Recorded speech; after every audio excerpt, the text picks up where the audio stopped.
General Boyce and the rest of the class of 1963 entered West Point in the summer of 1959, when General Dwight D. Eisenhower, West Point class of 1915, was serving in his final years as the President of the United States. President Eisenhower himself entered West Point in 1911, a century ago this year.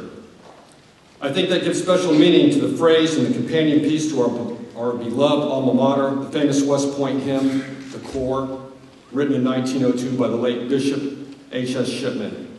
He wrote, and I quote here, "We follow close order behind you, where you have pointed the way. The long gray line of us stretches through years of a century told, and the last man feels to his morrow the grip of your far-off hold." Tonight, we solidify that grip as the class of 2013 officially grips hands with the class of 1963. The class of 1963 lived through the tumultuous times of the 60s, beginning with what was popularly known as the era of Camelot. That class was witness to history when our beloved President, John F. Kennedy, was assassinated, and the dream of Camelot was shattered. Almost to a man, every member of the class of 1963 would go on to serve their country faithfully in Vietnam, whose nearly decade-long duration shares many similarities with the wars we are fighting in Iraq and Afghanistan. What the class of 1963 was denied, and that we now enjoy in abundance, was the support and admiration of our great nation. They fought a deadly and unpopular war half a world away. Instead of receiving the praise and admiration of their fellow countrymen, they were shunned by the very nation that sent them off to war. But they persevered, and they rebuilt the magnificent army that we now enjoy. The army of professional soldiers that won a stunning victory in 100 hours during Desert Storm, and they serve us so well today. We owe the soldiers of that era a great debt. Please join me in rising and saluting General Boyce and his classmates for their sacrifice and their service to the nation.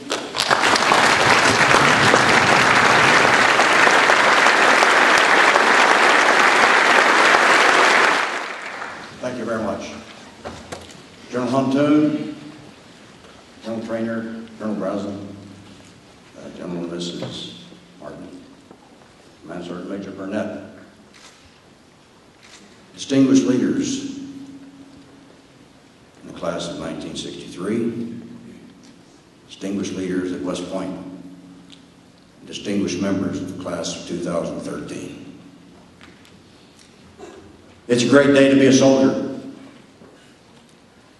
That's what I said when I was on active duty and I addressed my soldiers in uniform. I started every speech with that.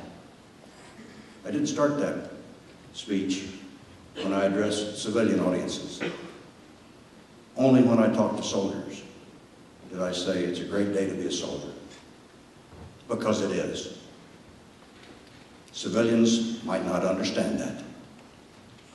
When I addressed the members of the 1st Armored Division, America's Tank Division, Old Ironsides, I said, it's a great day to be an Iron Soldier. Generally, Iron Soldiers would rise to their feet and say, "Iron Soldier, sir." And I would respond accordingly. It's an honor for me to be here tonight. I sincerely appreciate this honor. This declarative event is a decision point in your lives. And there's going to be many more decision points, I can assure you, almost on a daily basis. Life is a series of choices. And many occur daily. And those choices define you. Your choice to continue here at West Point for the next 2 years, graduate, and serve as an officer in the Army defines you. It is who you want to be. And I've talked to you before. It's not so important as what you do. What is important is who you become. Nothing I've said is profound. You've heard it before. One might ask why your 50-year affiliation class, my class of 1963, is here to witness and support this magnificent event. From my perspective, it's because We've spent the past 2 years in a mentoring role with your class, participating in the Professional Military Ethics Education Program. We represent several thousand man-years of service in the profession of arms and have related several of our life's experiences to you so you might better understand service life. We've spent 2 years giving you our insights in preparation for your decision today. So we are intimately involved in your choice. We've been up close and personal. The last time I spoke to you, I talked about your choice to defend the dream of all human beings on earth, to have a decent life, liberty from oppression, and a genuine pursuit of happiness. This is what we do in the profession of arms. We defend others' dreams. That defines us. To affirm your choice of the continued commitment of the next 2 years, graduation in the follow-on 5 years, or perhaps 8 or maybe more, of military service is certainly not a decision to be taken lightly. The profession of arms is not an easy life. Choosing this profession is not an easy choice. And I will tell you that these words are very, very clear in what I'm about to tell you. First of all, I will remind you about Schofield's definition of discipline. Now, whether you know it or not, this is a favorite saying of your superintendent, General Huntoon. He's used it on several occasions in your presence. I know that. It is also mine. It is a hallmark of how we go through this profession. The greatest description I have ever heard of serving in the profession of arms was written by the ardent French patriot, Charles de Gaulle, just before my class graduated in 1963. Now, if you remember the last phrase of Schofield's definition, you will remember that it's a 3-word phrase: soldiership and honor. I could very easily entitle this quotation by General de Gaulle as soldiership and honor. Listen carefully while I quote General de Gaulle from his book, The Edge of the Sword. And I quote, "Those who adopt the profession of arms submit of their own free will to a law of perpetual constraint. Of their own accord, they reject the right to live where they choose, to say what they think, to dress as they like. From the moment they become soldiers, they need but an order to settle them in this place, to move them to that, to separate them from their families and dislocate their normal lives. On the word of command, they must rise, march, run, endure bad weather, go without sleep or food, be isolated in some distant post, work till they drop. They have ceased to be the masters of their fate. If they drop in their tracks, if their ashes are scattered to the 4 winds, that is all part and parcel of their job." Let me pause here, folks. Don't put those words on a recruiting poster. And there's a reason for that. Not everybody would want to do that. I've got to tell you, it is uncommon to choose this way of life. Hear me. This is an uncommon choice. But let me continue.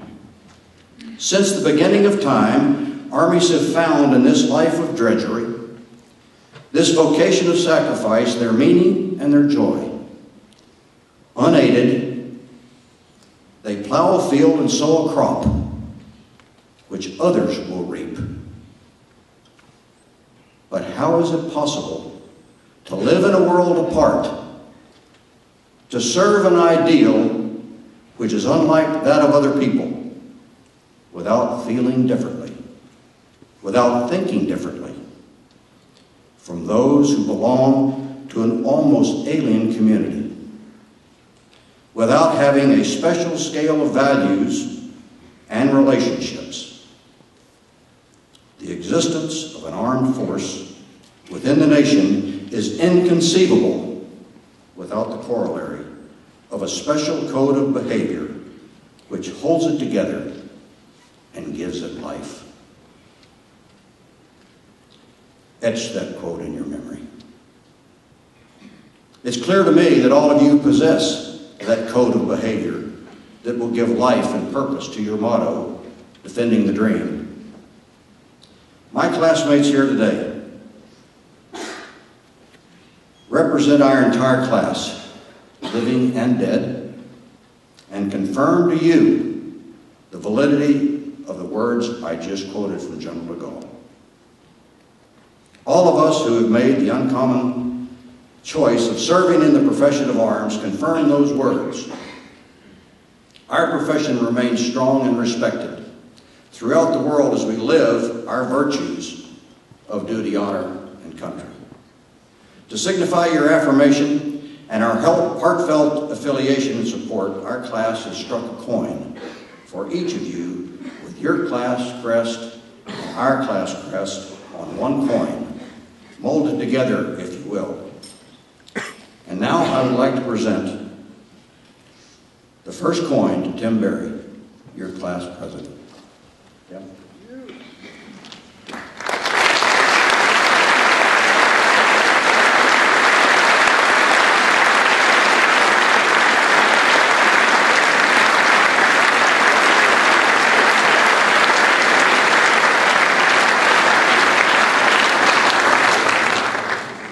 I told Tim Berry, I said, I'm giving you this coin now, but if you don't take the oath, I want the coin back.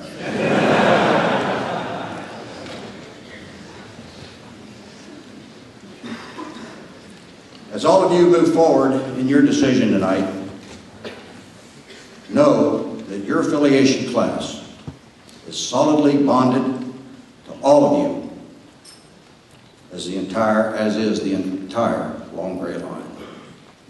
May God bless you as you begin your Cal year.